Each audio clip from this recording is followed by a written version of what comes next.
Bulletin का आगाज करेंगे मोबाइल फोन कार्ड लोड के हवाले से। सुप्रीम कोर्ट के फैसले से अदालत ने मोबाइल फोन कार्ड पर टैक्स बहाल कर दिया। अब 100 के लोड पर 100 रुपए नहीं मिलेंगे। फोन कार्ड पर टैक्स के खिलाफ हुक्म इम्तनाई वापस ले लिया गया है। अदालत उज़्मा ने महफूज फैसला सुना दिया है। सुप्रीम कोर्ट ने मोबाइल फोन कार्ड पर तमाम टैक्सेस बहाल कर दिए हैं। इस पर मजीद बात करेंगे आप न्यूज के नुमाइंदे रऊफ बज़मी से। रऊफ बज़मी, जरा सा हमारे नाज़रीन के लिए इसका पस मंजर भी बता दीजिए। फैसला महफूज कब हुआ था और अब एक बार फिर क्या कुछ कट जाएगा? जी, ये चीफ जस्टिस आसिफ खोसा की सुनवाई में सुप्रीम कोर्ट की 3 रुकनी बेंच ने मोबाइल फोन सार्फिन से टैक्स वसूली के खिलाफ खुद नोटिस केस पर समाअत की और उसके बाद उन्होंने समाअत में वफा किया गया, जिसमें ये फैसला जारी किया गया कि ये जो टैक्सेस जो मतल किए गए थे गुज़िश्ता जो साबिक़ चीफ जस्टिस हैं या साबिक़ खाल की जानिब से, तो उनको उन्होंने दोबारा बहाल कर दिया। अब्दुल रऊफ बज़मी, बहुत शुक्रिया इन अपडेट्स के लिए आपका।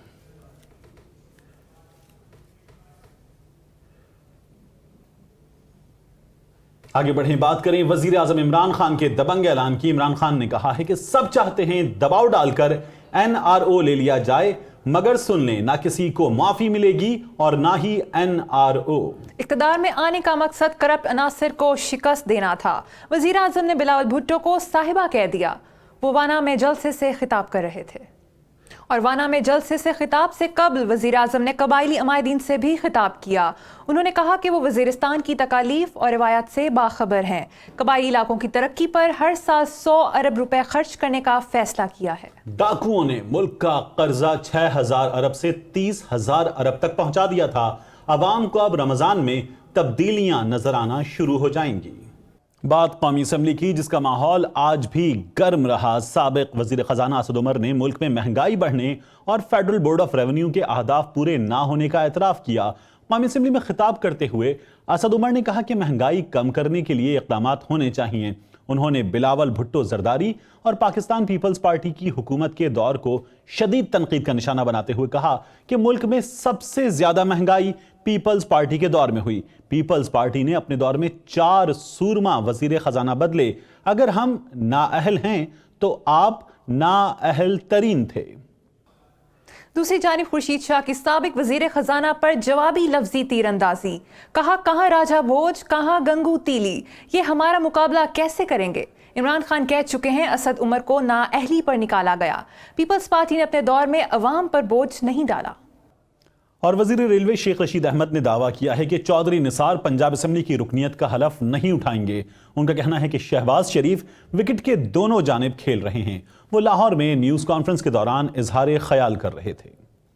और गवर्नर पंजाब चौधरी मोहम्मद सरवर कहते हैं वो पाकिस्तान में लेने नहीं, कुछ देने के लिए आए हैं। ओहदों से कभी प्यार नहीं किया, अपने ओहदे और तजर्बे को हमेशा मुल्क की मफाद के लिए इस्तेमाल किया। उनका कहना था कि उनकी सुनी जाती तो पंजाब में तहरीक इंसाफ को 2/3 अक्सरियत मिलती। वो लाहौर में प्रेस कॉन्फ्रेंस कर रहे थे। और अब बात वजीर आजम इमरान खान के हालिया दौरा ईरान की, जहां उन्होंने इमाम खुमैनी के मज़ार पर भी हाजिरी दी। इमाम हसन खुमैनी से मुलाकात में पाकिस्तान को मुश्किलात से निकालने के लिए दुआ की दरख्वास्त की। तेहरान में इमाम खुमैनी के मज़ार पर हाजिरी के मौके पर वज़ीर आज़म की मुलाकात इमाम खुमैनी के पोते इमाम हसन खुमैनी से हुई। वज़ीर आज़म ने बताया वो दोनों मुल्कों के दरमियान बाज़ मुश्किलात के खात्मे के लिए ईरान के दौरे पर आए हैं। वज़ीर आज़म ने इमाम हसन खुमैनी को दौरा पाकिस्तान की दावत दी और दुआ की भी दरख्वास्त की। वज़ीर आज़म इमरान खान के दौरा ईरान के दौरान दोनों मुमालिक ने मुख्तलिफ शोबों में ताउन बढ़ाने समेत दहशतगर्दी के खात्मे के लिए मुश्तरका इक़दामात पर इत्तफाक किया था। और वज़ीर आज़म इमरान खान ने श्रीलंकन हम मनसब को टेलीफोन किया और दहशतगर्द हमलों की मज़म्मत की। इंसदाद दहशतगर्दी के लिए श्रीलंका को ताउन की पेशकश भी कर दी। वज़ीर आज़म इमरान खान ने मुतासरा ख़ानदानों से इजहार हमदर्दी करते हुए हमलों में ज़ख्मी अफराद की सेहतियाबी के लिए दुआ की। उन्होंने कहा कि पाकिस्तान भी दहशतगर्दी से मुतासर रहा है, मुश्किल की इस घड़ी में श्रीलंका के साथ हैं। वज़ीर आज़म ने इंसदाद दहशतगर्दी के लिए श्रीलंका को ताउन की पेशकश भी की। उनका कहना था कि दहशतगर्दी ने पूरी दुनिया के अमन को नुकसान पहुंचाया। इसकी कोई सरहद और मजहब नहीं। इसके खात्मे के लिए हर मुमकिन ताउन करते रहेंगे। तर्जुमान दफ्तर खारिजा डॉक्टर मोहम्मद फैसल ने कहा है कि अमरीका के साथ डॉक्टर आफिया सिद्दीकी और शकील आफरीदी के तबादले पर बात हो सकती है, लेकिन डॉक्टर आफिया सिद्दीकी खुद पाकिस्तान आना नहीं चाहती। बरतानवी मीडिया को इंटरव्यू देते हुए डॉक्टर फैसल ने कहा कि डॉक्टर आफिया सिद्दीकी की बहन फौजिया सिद्दीकी ने वजीर खारजा शाह महमूद कुरैशी से इस मामले को उठाने के लिए दरखास्त की थी, जिस पर वजीर खारजा ने ट्वीट किया था कि डॉक्टर आफिया की वतन वापसी के मुमकिना तरीके पर गौर कर रहे हैं। उन्होंने कहा कि अगर मुस्तकबिल में अमरीकी सदर और वजीर आजम इमरान खान की मुलाकात हुई तो आफिया सिद्दीकी और शकील आफरीदी के तबादले पर बात हो सकती है, लेकिन इत्तलात के मुताबिक डॉक्टर आफिया सिद्दीकी खुद पाकिस्तान आना नहीं चाहती। डॉक्टर फैसल ने कहा कि आसिया बीबी महफूज मकाम पर पाकिस्तान में ही मौजूद हैं और वो जल्द बैरून मुल्क चली जाएंगी। अफसोसनाक खबर शामिल करें। असगर खान केस के अहम किरदार यूनुस हबीब इंतकाल कर गए। यूनुस हबीब मेहरान बैंक के सरबराह और नेशनल बैंक के सदर रहे हैं। उन्होंने नवाज शरीफ समेत दीगर सियासतदानों को रकम देने का इतराफ भी किया था।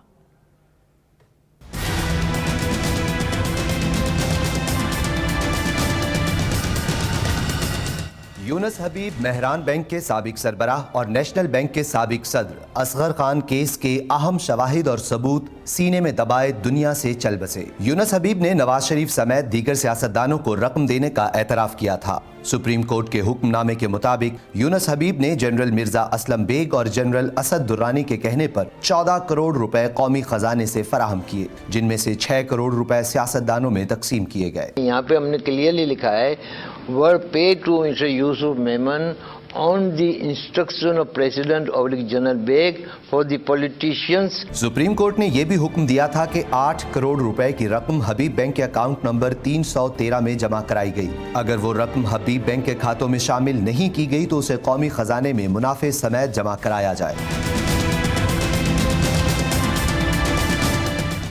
सियासतदानों में रकम तो 6 बैंकों के जरिए तकसीम की गई, लेकिन यूनुस हबीब एतराफ़ के बाइस असगर खान केस के मरकजी किरदारों में शामिल हो गए थे। और नैब ने स्पीकर सिंध असेंबली आगा सिराज दुर्रानी के खिलाफ रेफरेंस तैयार कर लिया है। सिंध हाईकोर्ट ने नैब को 4 हफ्ते में तफ्तीश मुकम्मल करने की हिदायत कर दी है। नैब ने अदालत को बताया है कि आगा सिराज दुर्रानी की 35 गाड़ियों और करोड़ों रुपए की जायदाद का सुराग लगा लिया है। सिराज दुर्रानी, उनके भाई और दीगर के खिलाफ रेफरेंस मंजूरी के लिए भेज दिया गया है। चीफ जस्टिस सिंध हाईकोर्ट ने नैब डायरेक्टर से कहा कि 29 मई तक जामे जवाब जमा कराइए। इस दौरान सिराज दुर्रानी के वकील ने कहा कि उनके मौक्किल जेल में हैं। दरखास्त जमानत की समाअत जल्द मुकम्मल की जाए, जिस पर चीफ जस्टिस ने कहा वो क्या बोल सकते हैं, सदियों बाद भी कुछ लोगों का ज़मीर जंजीरों के पीछे है। और सरकारी इदारों में आग लगने के वाकयात की इंक्वायरी करने वाले ट्रिब्यूनल ने अहकामात नज़रअंदाज करने पर DGLDA को तलब कर लिया। इंक्वायरी ट्रिब्यूनल के जज मोहम्मद अख्तर भंगू ने रिकॉर्ड की तलबी की नोटिस का जवाब न देने पर लाहौर डेवलपमेंट अथॉरिटी के डायरेक्टर जनरल को शुकास नोटिस जारी किया था। इजहार वजूह के नोटिस के बावजूद DGLDA ने रिकॉर्ड पेश न किया, जिस पर ट्रिब्यूनल ने DGLDA को ज़ाती हैसियत में तलब कर लिया है। नोटिस में कहा गया है DGLDA पेश होकर प्लाजे में लगने वाली आग का रिकॉर्ड पेश करें और बताएं कि कौन सा सरकारी रिकॉर्ड आग में जल गया। ट्रिब्यूनल पंजाब के सरकारी महकमों में गुज़श्ता 10 साल के दौरान आग लगने के वाकयात की इंक्वायरी कर रहा है। और अब बात एक अहम इफ्तिताह की। Army chief general Qamar Javed Bajwa ने नेशनल यूनिवर्सिटी ऑफ टेक्नोलॉजी का इफ्तिताह कर दिया। इस मौके पर आर्मी चीफ ने सनती यूनिवर्सिटी के क़याम को सराहा। आर्मी चीफ ने जामिया के क़याम को यकीनी बनाने के लिए यूनिवर्सिटी इंतजामिया की काविशों और मेहनत को सराहते हुए कहा कि नेशनल यूनिवर्सिटी ऑफ टेक्नोलॉजी में तालीम के आला मयार को यकीनी बनाया जाए ताकि मुस्तकबिल में पाकिस्तान को तरक्की के लिए तकनीकी महारत की हामिल वर्कफोर्स और नई लीडरशिप भी दस्तयाब हो सके। उन्होंने जामिया और सनती शोबे में रवाबित के क़याम की तारीफ की और पाक फौज की जानिब से यूनिवर्सिटी को मेन कैंपस की तामीर के लिए मुकम्मल मुआवनत और सपोर्ट फराहम करने की यकीन दहानी भी कराई। कैंपस में इब्तिदाई तौर पर 30 से 50 हजार तलबा की गुंजाइश होगी। और नई दिल्ली अदालत ने हुर्रियत रहनुमा यासीन मलिक को 24 मई तक जुडिशल रिमांड पर जेल भेज दिया है। यासीन मलिक को गुज़श्ता महीने श्रीनगर की भलवाल जेल से दिल्ली की बदनाम ज़माना तिहाड़ जेल मुंतकिल किया गया था। गैर कानूनी हिरासत के खिलाफ यासीन मलिक 10 अप्रैल से भूख हड़ताल पर हैं, जिसके बायस उनकी तबीयत इंतहाई नासाज है। गुज़श्ता रोज़ यासीन मलिक की गिरफ्तारी के खिलाफ मकबूजाबादी में मुकम्मल शटर डाउन हड़ताल की गई। अहम खबर दें आपको, वफाकी वजीर बराए हाउसिंग और पार्लिमानी सेक्रेटरी पंजाब की तल्ख कलामी की वीडियो सोशल मीडिया पर वायरल हो गई है। दोनों के दरमियान तल्ख कलामी वफाकी वजीर ने पार्लिमानी सेक्रेटरी को ड्रामेबाज करार दे दिया। इसी पर मजीद बात करते हैं आप न्यूज़ लाहौर के नुमाइंदे मलिक उस्मान जहीर से। जी उस्मान, बताइएगा तल्ख कलामी क्यों हुई? जी बिल्कुल, वफाकी वजीर हाउसिंग तारिक बशीर चीमा और पार्लिमानी सेक्रेटरी पंजाब असम्बली नज़ीर अहमद चौहान की तल्ख कलामी जो है अवामी मसाइल की वजह से हुई। जब नज़ीर अहमद चौहान अपने हल्के के मसाइल लेके वफाकी वजीर हाउसिंग की होली कचहरी में पहुंचे तो वहां पर उन्होंने उनको कहा कि आप भी इंसान है, हल्के के लोगों के मसाइल को हल करें, जिस पर तारिक बशीर चीमा वफाकी वजीर हाउसिंग सीख पा हो गए और उन्हें लाहौरी ड्रामेबाज करार देते हुए उन्होंने कहा कि ये लाहौरियों वाली ड्रामेबाजी मेरे साथ मत करो, तुम्हारी ये ड्रामेबाजी मेरे साथ हरगिज नहीं चलेगी। नज़ीर अहमद चौहान ने ऊंची आवाज में बात की तो तारिक बशीर चीमा मीटिंग से उठकर चले गए, जो खुली कचहरी लगाई गई थी अवामी मसाइल के लिए, और उन्होंने कहा कि ये वफाकी कॉलोनी का मैं नुमाइंदा हूँ और इसी हल्के की अवाम ने मुझे मुंतखब किया, इनके मसाइल के लिए आपके पास आया हूँ, इनके मसाइल को हल करें। जिस पर वजीर आजम से रजू करने का तारिक बशीर चीमा ने उनको मशवरा दे दिया। नज़ीर अहमद चौहान को कहा गया कि वो मेरी शिकायत वजीर आजम पाकिस्तान इमरान खान से जाकर लगाएं, जिन्होंने मुझे यहाँ पर भेजा है और वजीर लगाया है, जिस पर दोनों रहनुमाओं उस्मान आपको इंटरप्ट कर रहा हूं, आप हमारे साथ ही रहिएगा। अपने नाज़रीन को हम सुनवाते भी हैं कि जो तल्ख कलामी हुई है किन लफ्जों का तबादला हुआ, क्या कुछ कहा गया, अपने नाज़रीन को हम सुनवाते हैं।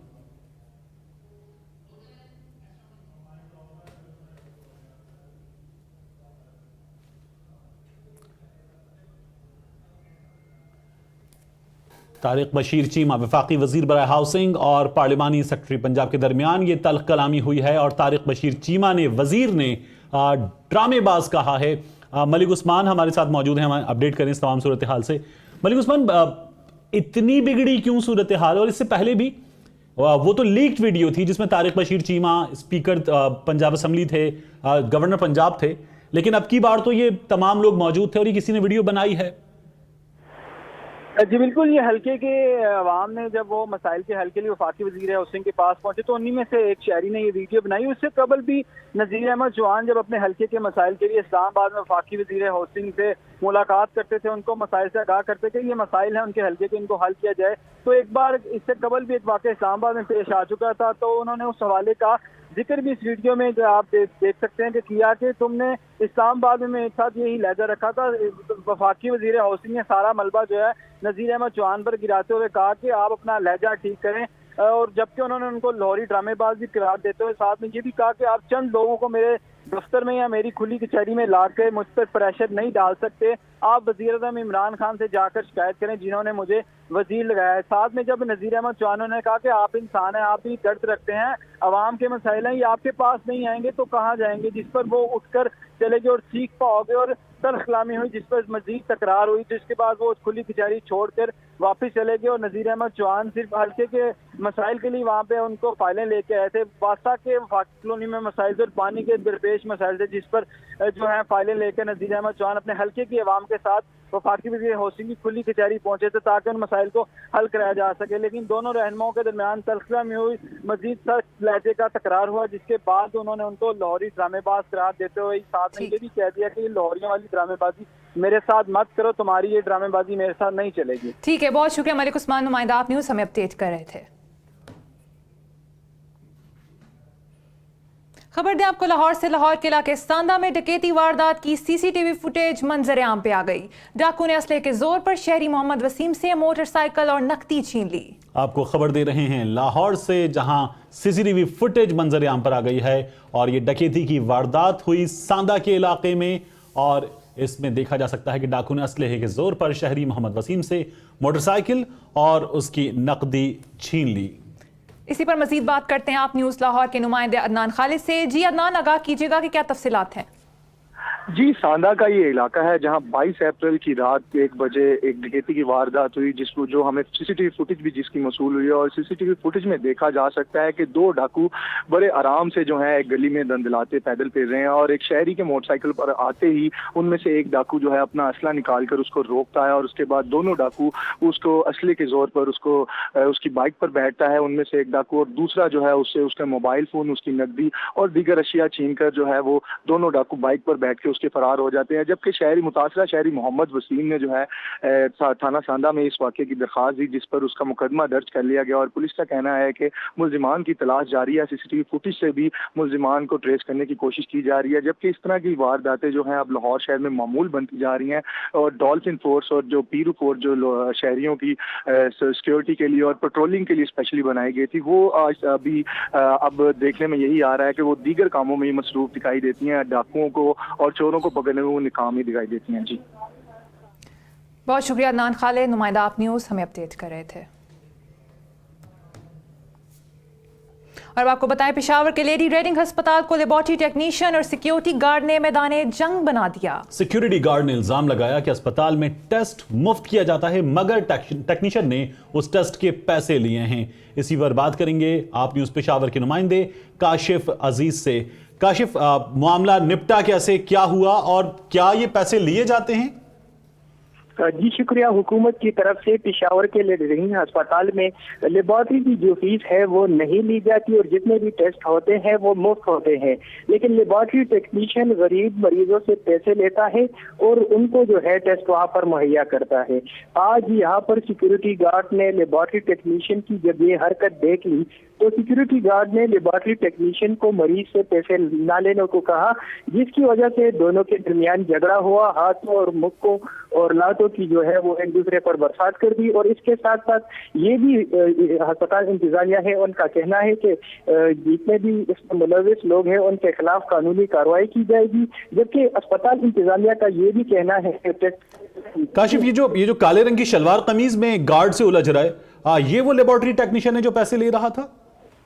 जी बिल्कुल, लेबोरेटरी टेक्नीशियन ने काले रंग के कपड़े पहने हैं और वो एक मरीज से टेस्ट करवाने के बाद पैसे ले रहा था, जिस पर सिक्योरिटी गार्ड ने उनको पैसे ना लेने को कहा। लेकिन बदकिस्मती से उनके दरमियान जो है अस्पताल जो है वो मैदानी जंग बन गया और दोनों ने एक दूसरे को गालियां भी दी और इसके साथ साथ एक दूसरे को मारने भी लगे। जी ठीक, काशिफ अजीज, बहुत शुक्रिया इन अपडेट्स के लिए आपका। आगे बढ़े, आपको बताएं, जनूबी अफ्रीका में शदीद बारिशों ने तबाही मचा दी। शिमाली सूबे में सैलाब और मिट्टी के तोदे गिरने से 51 अफराद हलाक हो गए हैं। जनूबी अफ्रीका के शिमाली सूबे में 2 रोज से जारी मूसलाधार बारिश के बायस कई इलाके ज़ेर आब आ गए हैं। सैलाब के बायस मुतादिद अफराद लापता हैं। रेस्क्यू टीमें मुतासरा इलाकों में तबाह हाल इमारतों के मलबे में फंसे अफराद को निकालने की कोशिशें कर रही है, जबकि हुकाम ने हलाकतों में इजाफे का खदशा जाहिर किया है।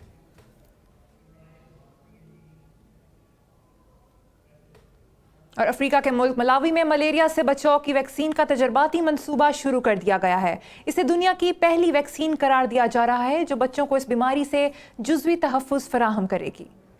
आपको बताएं, मंसूबे के पहले मरहले में मलावी के 2 साल और उससे कम उम्र के 1,20,000 बच्चों को वैक्सीन दी जाएगी। आने वाले दिनों में गाना और केन्या में भी ये वैक्सीन मुतारिफ कराई जाएगी। मजमूई तौर पर 3,60,000 बच्चों को वैक्सीन दी जाएगी।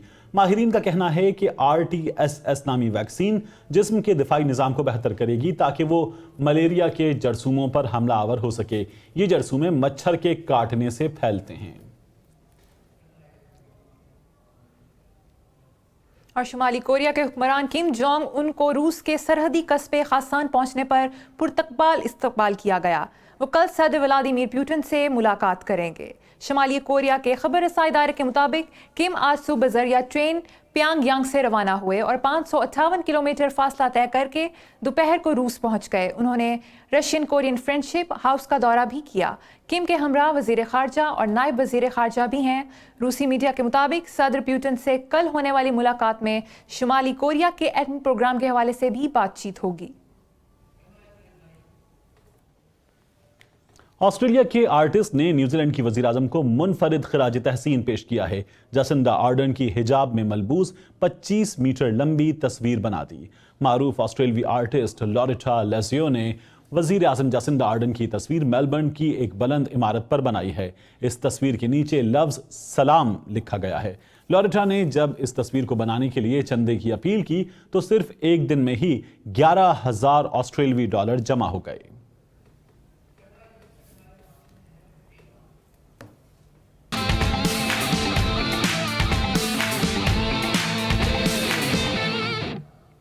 सबसे पहले मिशन वर्ल्ड कप की बात। इंग्लैंड के खिलाफ सीरीज के लिए कौमी क्रिकेट टीम के खिलाड़ियों ने प्रैक्टिस का आगाज कर दिया है। जी हां, पाकिस्तानी क्रिकेटर्स ने काउंटी क्रिकेट ग्राउंड कैंट में खूब जमकर ट्रेनिंग की।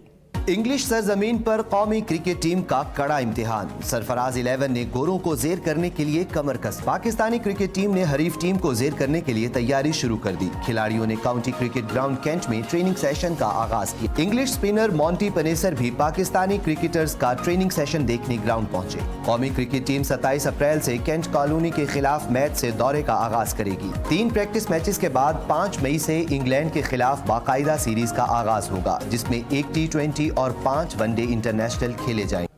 आप न्यूज़ से फिलहाल इतना ही। एक ब्रेक, जिसके बाद हाजिर होंगे आपकी हेडलाइंस के साथ।